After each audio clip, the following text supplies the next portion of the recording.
दोस्तों क्या हाल है, कैसे मिजाज हैं। उम्मीद है आप सब लोग खैरियत से होंगे। आप सब दोस्तों को मसूद गोंदल का सलाम पहुँचे।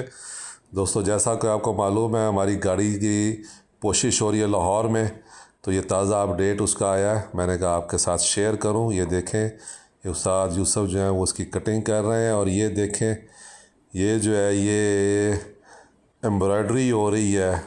जो सीटों पे टर्बो लिखा हुआ था, उसका टर्बो जो है वो एम्ब्रॉयडरी से लिखा जा रहा है। और उसके ऊपर जो है वो फिर अब ये सीटें जो है वो तैयार हो जाएंगी। गाड़ी की कोशिश जो है दोस्तों इस वक्त तकरीबन आखिरी मराइल में है, और किसी भी लम्हे कंप्लीट हो जाएगी। अब सीटें तैयार हो गई हैं सारी, और उसके बाद जो है वो छत जो है वो, ये देखें ये कैसा टर्बो लिखा हुआ है, ये सिर्फ रख के दिखाया गया है। और ये देखें दोस्तों, आज इसकी छत लग रही है, और उम्मीद है कि शाम तक ये कंप्लीट हो जाएगी। तो मैंने कहा ये अपडेट आप दोस्तों को दूं।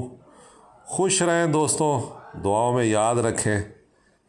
बहुत शुक्रिया।